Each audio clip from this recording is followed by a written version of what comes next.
శుక్లాం భరధరం విష్ణుం శశివర్ణం చతుర్భుజం ప్రసన్నవదనం ధ్యాయేత్ సర్వవిఘ్నం ఉపశాంతయే. ఓం శ్రీ గురుభ్యో నమః. నమస్తే అండి, నేను మీ రామకృష్ణ హాన్, ఆస్ట్రో న్యూమరాల్స్ని. అందరూ ఎలా ఉన్నారు? రాబోయే 10 సంవత్సరాలలో 100 కోట్లు సంపాదించేటువంటి రాశుల వివరాలు నేను తెలియజేస్తాను. ఒకటి తులారాశి, రెండోది వృషభ రాశి, మూడోది సింహరాశి, నాలుగోది కుంభరాశి. నిజంగా జరుగుతుందా అనే మీకు ఒక డౌట్ రావచ్చు. ఎందుకు జరగదు? జరుగుతుంది, కంపల్సరీ జరుగుతుంది. మిమ్మల్ని మీరు తక్కువ అంచనా వేసుకోవడం ఫస్ట్ మానేసేయండి. మీ స్ట్రెంత్ మీకు తెలియదు. నేను చెప్తున్నటువంటి 4 రాశుల స్ట్రెంత్ మీకు తెలియకపోవచ్చు. నిజంగా మీరు సంపాదించే సత్తా మీలో ఉంటుందండి. నేను చాలా సంవత్సరాలు అనాలిసిస్ చేశాను. కొన్ని రాశులను, ప్రత్యేకంగా మనకున్నటువంటి 12 రాశులను నేను అనాలిసిస్ చేశాను. చిన్న స్థాయి నుండి కోటీశ్వర్లు అయి కోట్లు సంపాదించిన వాళ్ళ జాతకాలలో కూడా ఈ రాశులు ఉన్నాయండి తప్పకుండా. మిమ్మల్ని మీరు తక్కువ అంచనా వేసుకోక, ఇప్పటి వరకు నాకు ఇల్లు జాగా ఏం లేదు కదా, నేనేట సంపాదిస్తాను అనుకుంటారు. సంపాదిస్తారు, తప్పకుండా సంపాదిస్తారు. ఇప్పుడు ధీరుభాయ్ అంబానీ, ముఖేష్ అంబానీ, అనిల్ అంబానీ. ఈ ధీరుభాయ్ అంబానీ కొడుకులు 2 పిల్లలు, ముఖేష్, అనిల్. అనిల్ ఏం చేసిండంటే వ్యాపారము, సెల్ ఫోన్ల వ్యాపారం పెట్టి, రిలయన్స్ అనేది చిన్న సెల్ ఫోన్ వచ్చేది మనకు. చిన్న సెల్ ఫోన్ ఒక యాంటీనాతో వచ్చేది, 400-500 పెడితే మనకు ఇచ్చేది పోస్ట్ పెయిడ్లో. ఆ వ్యాపారం పెట్టి తండ్రి సంపాదించిన ఆస్తులన్నీ కూడా తెగ నమ్ముకొని మొత్తం పెట్టి లాస్ ఏర్పడింది. లక్షల కోట్లు సంపాదించింది అంతా మొత్తం దాంట్లో బూడిద పాలపోయింది. చాలా మంది ఏం చేశారంటే ఆ సెల్ ఫోన్లు వాడి బిల్లులు కట్టలేదు అని చెప్పేసి అది ఆఫ్ చేయాలి కదా, అలానే ఇవ్వడం కొనసాగించాడు. కొనసాగించడం వల్ల ఏంటంటే వీళ్ళ దాంట్లో ఉన్న వాళ్ళు కోర్టులో కేసు వేశారు. కోర్టులో కేసు వేస్తే నువ్వు ఈ 80,000 రూపాయలు అయ్యేదానికి ఎందుకు ఉంచుకుంటావు, నువ్వు ఫస్ట్ రాగానే కట్ చేసుకోవాలి, అది నీ బాధ్యత, కాబట్టి వాళ్ళు కట్టరు అని చెప్పేసి కోర్టు తీర్పేగానే మొత్తం పోయినాయి. మొత్తం టోటల్ జీరో అయిపోయాడు. సంపాదించిన ఆస్తి అంతా జీరో వచ్చి ఇప్పుడు నార్మల్గా ఉన్నాడు. అదే సంపాదించిన ఆస్తిని అదే సెల్ ఫోన్ రంగంలో పెట్టి కూడా కోట్లు సంపాదించిన వారు ముఖేష్ అంబానీ. అంటే ఒక తండ్రి కడుపులో పుట్టినా కూడా ఇద్దరికి సమానంగా ఆస్తులు పంచిచ్చినా కూడా ఒకరు సంపాదించలేదు, ఒకరు సంపాదించారు.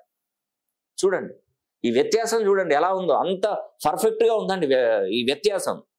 అందుకే నేను చెప్తున్నాను, ఇప్పుడు ఈ చెప్తున్నటువంటి ఈ రాశులలో సంపాదించే గుణం ఎక్కువగా ఉంటుంది, సంపాదించింది నిలబెట్టుకునే తత్వం ఎక్కువగా ఉంటుంది. ఎందుకు చెప్తున్నానంటే ఖచ్చితంగా మీరు సంపాదించాలి. నేను ఒకటే చెప్తానండి, ఊరికే సంపాదించడం కాదు. మనం ఒక బలంతో బలహీనంగా వెళ్ళకూడదు యుద్ధానికి. బలంతోనే వెళ్ళాలి, బలవంతుడిగా వెళ్ళాలి. నువ్వు ఎన్ని ఖండలు తిరిగి ఉన్నా నీ చేతిలో ఆయుధం లేకపోతే నీకు పనిచేయదు. గుర్తుపెట్టుకోండి, నువ్వు ఎంత గొప్పవాడు అన్నా కానీ ఆ చేతిలో ఆయుధం లేకపోతే నువ్వు మరణం చెందవలసిందే. ఓటమి వచ్చినట్టే మీకు. ఎస్, కంపల్సరీ నేను చెప్తున్నాను. 1,00,000 మందిని ఒక 5 AK-47 గన్లతో షూట్ చేసి చంపేయచ్చు. 5, ఎందుకంటే వాడి చేతిలో ఆయుధం ఉంది కాబట్టి. 1,00,000 మంది ఉండని వచ్చినట్టు దడదడలు ఆడిచ్చేస్తారు. 5 మంది AK-47 గన్లు వాళ్ళు లోడ్ చేసి పెడితే దానిలో ఒక సెకండ్కి ఇన్ని తూటాలు వెళ్ళిపోతూనే ఉంటాయి. 1,00,000 మంది గొప్ప వాళ్ళ, ఈ 5 గొప్ప వాళ్ళ. ఈ 5లో ఎందుకు గొప్ప? వాళ్ళ చేతిలో ఉన్నటువంటి ఆయుధం ఉంది కాబట్టి వాడు గొప్ప. నేను అందుకే చెప్తున్నాను, మీ పేరులో ఉన్నటువంటి సంఖ్యాబలాన్ని సంసిద్ధం చేసుకోండి. ఏ కష్టం వచ్చినా, ఏ ఇబ్బంది వచ్చినా మంచిగా నిలబడి తట్టుకునే విధంగా మీ పేరుని నేను ప్రోగ్రామ్ చేస్తాను. 270 డిగ్రీల కోణం నుండి 360 డిగ్రీల కోణంలో మీ పేరును సరి చేస్తాను. ఎస్,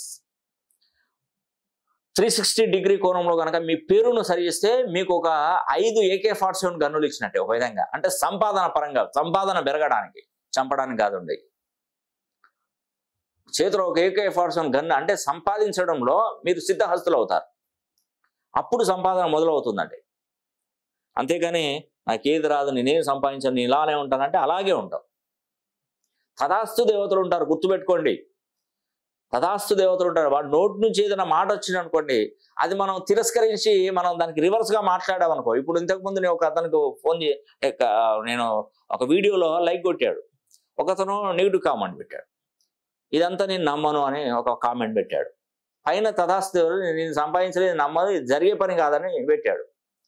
పైన తదాస్తు దేవతలు ఉండవు.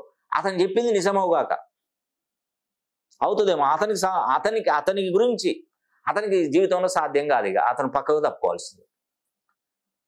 ఒకవేళ నేను చెప్పిన దానికి, సార్ నేను సంపాదిస్తాను సార్, గురూజీ నేను సంపాదిస్తాను, 100 కోట్లు కాదు ఇంకా దాని తాతను సంపాదిస్తాను అన్నాను అనుకో, తదాస్తు దేవతలు నువ్వు అలాగే సంపాదిస్తావు, వెళ్ళిపో, సంపాదిస్తావు. సంకల్పం అండి, నిజం చెప్తున్నా, సంకల్పం ఉండాలి కానీ మనిషి సాధించలేనిటూ ఏది ఉండదు. ఒక వీడియోలో చూశాను, ఎన్టీ రామారావు గారు, అక్కినేని నాగేశ్వరరావు గారు, బివిఎన్ రెడ్డి గారు నిర్మాతలు, అక్కడ ఆయన కుర్చీలో కూర్చుంటే వీళ్ళు కింద కూర్చొని ఇట్లా పెట్టుకున్నారు. అంటే రోజువారి కూలీలు వాళ్ళు, సినిమా ఇండస్ట్రీలో రోజువారి కూలీలకు వెళ్ళి వేషం వేసుకొని వచ్చేవారు వాళ్ళు ఇచ్చే డబ్బులతోనే. ఇది జరిగి ఎన్ని సంవత్సరాలు అవుతుంది? ఒక 50 సంవత్సరాలు 60 సంవత్సరాలు అవుతుంది. ఇప్పుడు వీళ్ళ ఆస్తులు ఎన్ని? కొన్ని 100 కోట్లు, లక్షల కోట్లే ఉండొచ్చు, 1000 కోట్లే ఉండొచ్చు. అంటే మినిమం ఒక టైం వ్యవధిలోపు ఎట్లా సంపాదించారు, అది ఒక తరం కథ. చిరంజీవి గారి విషయం ఏంటంటే 30 సంవత్సరాల క్రితం ఉన్నటువంటి చిరంజీవి గారి ఆస్తుల విలువ ఏంటి, ఇప్పుడు ఏంటి 30-40 సంవత్సరాల క్రితం. అంటే ఎవరైనా అంతేనండి, కామన్ మెన్లే, అందరు కామన్ మెన్లే, కానీ సంపాదించడంలో అదృష్టం కలిసి వస్తుంది వాళ్ళకి. నిజమండి, ఎంతో మంది గొప్ప గొప్ప వాళ్ళు కోట్లు సంపాదించారండి. ఒక చిన్నగా ఆర్టిస్ట్గా వేషం వేసుకున్నటువంటి విజయ్ దేవరకొండ, అతని రెమ్యునరేషన్ ఒక సినిమాలో నడిస్తే 10,000 5,000 తీసుకునేటువంటి అతను ఇప్పుడు 60-70 కోట్లు రెమ్యునరేషన్ తీసుకున్నాడు, 50-60 కోట్లు తీసుకున్న పరిస్థితికి వచ్చింది. ఇదంతా ఎంతలో జరిగిందంటే ఒక 10 సంవత్సరాల బిఫోర్ చూడండి, విజయ్ దేవరకొండ ఎవరో మీకు ఎవరు తెలియదు. ఇప్పుడు చూడండి, ఆయన ఒక పెద్ద స్టార్ అయిపోయాడు. కోట్లు, ఒక సినిమా తీస్తే కోట్లే. అంటే అర్థం చేసుకోండి, నేను అనేది అంటే వాళ్ళని చెప్పి మాది లైఫ్ కంపేర్ చేయమంటే వాడు ఏమన్నా భగవంతుడు కొడుకురా అండి? పైన చూడిపడ్డాడు ఏమన్నా? సింపుల్ మనలాంటి వ్యక్తులే అలా అయ్యారు. ఏఆర్ రెహమాన్ అనే వ్యక్తి, దిలీప్ కుమార్ అసలు అతని పేరు, అప్పుడు ఎవరికి ప్రపంచానికి తెలియదు. దిలీప్ కుమార్ నుండి ఏఆర్ రెహమాన్గా కడపకి వెళ్ళి ఆ పేరు మార్చుకున్నాడు. ఈరోజు అతని అపాయింట్మెంట్ దొరకాలంటేనే మన వల్ల కాదు, అంత బిజీ పర్సన్ నేను ఏఆర్ రెహమాన్. 100 కోట్లు లక్షల కోట్లు సంపాదించిన వ్యక్తులు. సింపుల్గా చెప్పాలంటే మనకు రాజమౌళి గారు ఉన్నారు. ఒక 30 సంవత్సరాల క్రితము ఒక చిన్న ఈటీవీ దానిలో చిన్నగా డైరెక్టర్గా, చిన్న ప్రొడ్యూసర్గా, డైరెక్టర్గా కొన్ని వేషాలు వేసుకుంటారు, అంటే స్క్రిప్ట్ రాసేటువంటి వాళ్ళు. ఈరోజు స్టార్ఫుల్ ఎంత పెద్ద డైరెక్టర్ అయిపోయాడు గుర్తు చేసుకోండి. ఆయన ఒక రెమ్యునరేషన్ ఎంత తీసుకుంటాడు ఒక సినిమాకి? కోట్లే తీసుకుంటాడు.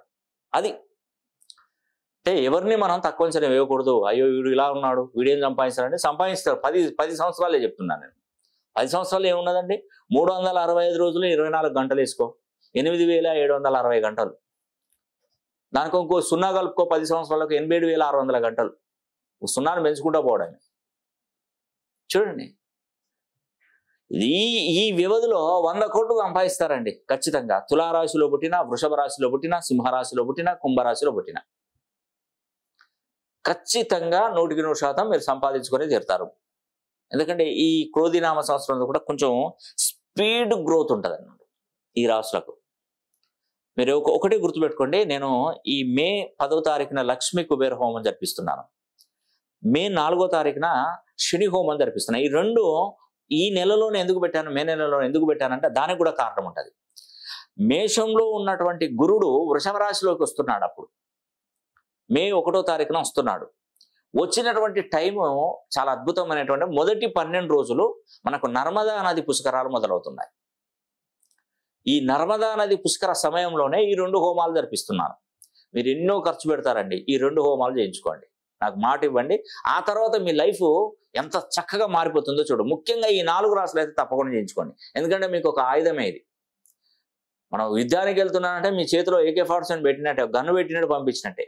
ఆయుధమే ఈ లక్ష్మీ కుబేర హోమం, ఈ శని హోమం. దానికి సపరేట్ వర్గాలండి. శనీశ్వరుడు 30 ఏళ్లలో మీకు అసలు మీ వైపు కూడా చూడడు, మీకు ఏ ఇబ్బందులు రాకుండా కాపాడతాడు.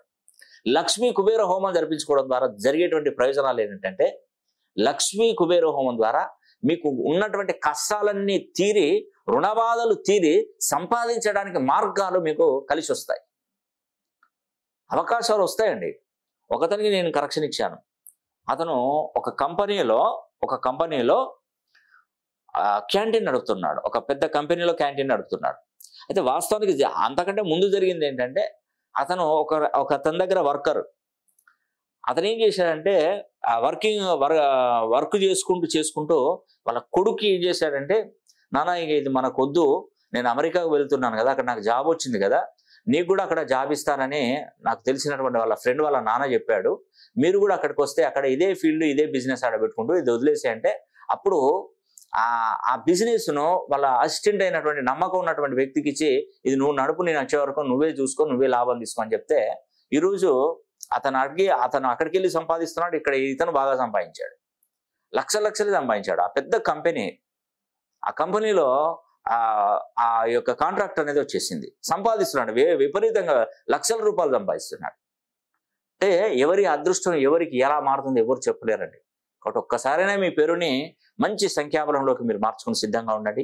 సుమారుగా రాబోయే 10 సంవత్సరాలు 100 కోట్లు సంపాదించే రాశులలో మీరు రాసి ఉండాలని కూడా ఆ భగవంతుని ప్రార్థించండి. ఈ వీడియో కనుక మీకు నచ్చినట్లయితే లైక్ చేయండి, షేర్ చేయండి, కామెంట్ చేయండి. సర్వే జనా సుఖినో భవంతు.